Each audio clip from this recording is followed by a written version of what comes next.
皆さんこんにちは。こんにちは。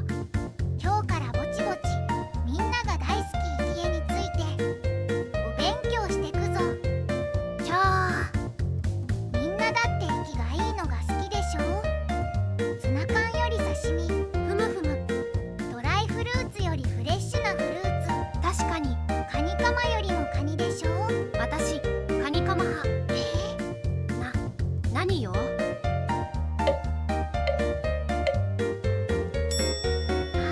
始めます。この番組はみんな大好き生き食品とカニよりカニカマ派がお送りします。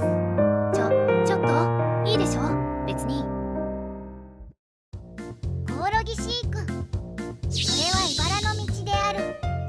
急にどうしたのよ。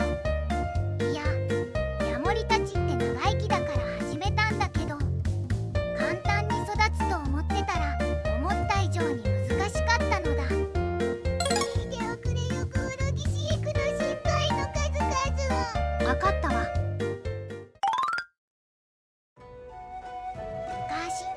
昔あるところになんか長そうだな。小さなヤモリを飼い始めた人間がおったそうな。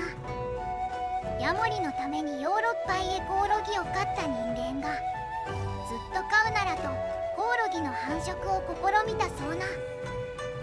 コオロギが小さかった頃は良かったが、大きくなるにつれてコオロギ同士が争いを起こし、仲間を攻撃し共食いをするようになってしまったそうな。それがあまりにもかわいそうなので、たくさんの文献を調べ、災いはタンパク質の不足にありとあったので、タンパクゼリーの補給をしたそうな。そして時は経ち、コオロギたちは次の世代となった。ゼリーを与えるもコオロギ同士の争いは続き、息絶えるものが続出した。またコオロギたちは湿度の高い環境が苦手と知り、湿度を吸ってしまうからと卵パックではなく鉢底ネットを丸めたものを並べた。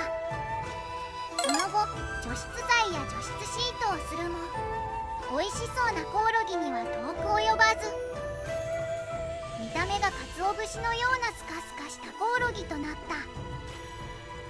時は経ち、また次世代。スカスカになるなら水分が足りてないのではと思い、水入れに足場となる石を入れ、十分水が飲めるようにした。しかし翌日にはなぜかその中で星になっているコオロギがおった。同時にこの頃から二星コオロギの飼育を始めた。ヨーロッパイエコオロギと同じように鉢底ネットで飼育をしたら、翌日半分以上が星となっていた。相変わらず争いも絶えない。どうしたものか。次に足場に土を敷くと長寿になる。そんな情報を聞き、わしはすぐ土を用意した。しかし土は汚くなっても変えられず、悪臭が立ち込め短命に終わったのじゃ。その後飼育箱の底にネットを取り付け、悪臭の元の糞が下に落ちるようにした。糞の問題は解決したが、それでも何か違う。ヨーロッパイエコオロギも二星もカリカリで、しかもいくらミルワームやゼリーなどのタンパクを与えても変わりなし。その時ふと悪魔がこう言うのじゃ。命の水を与えよう。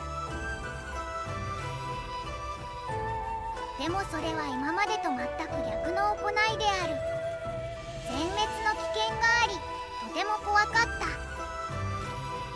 でも争いの原因がタンパクではなく水だったら、成長不良の原因が水だったら、そう思い恐る恐る決意した。その時から湿度を含む卵パックに戻し、卵パックに穴を開けた。さらに朝と晩に卵パックに向けて防虫プッシュの霧吹き、同時に除湿剤を除去し、新たに風を起こした。ケージの底から糞が出てると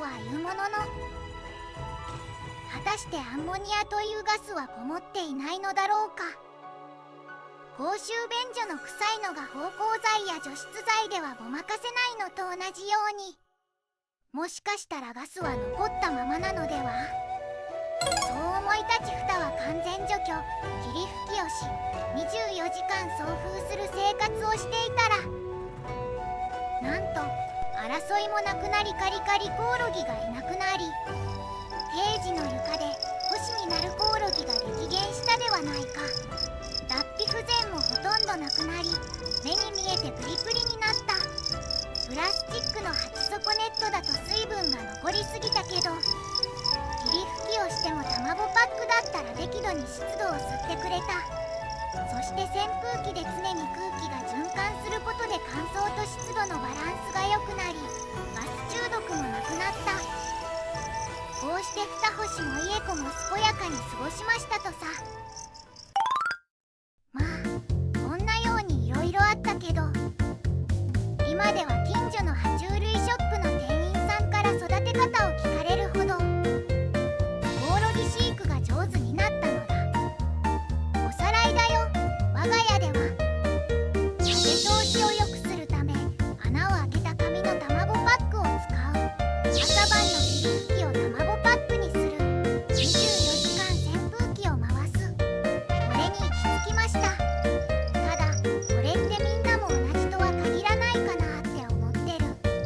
夏と冬とか北海道と沖縄とか温度や湿度が違うように同じ環境ってないもんね。たまたま我が家でうまくいく方法が見つけられただけかもしれない。でも同じような成長不良や共食いで悩んでいる人がいたら、常識を疑ったりより良い飼い方を研究してみるといいかもね。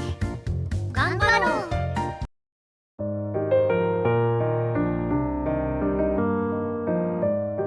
ねえねえ、枝豆が美味しいのは新鮮なもぎたてよね。一番美味しいのはずんだ餅。なんだと？お米は炊きたてに限るわよね。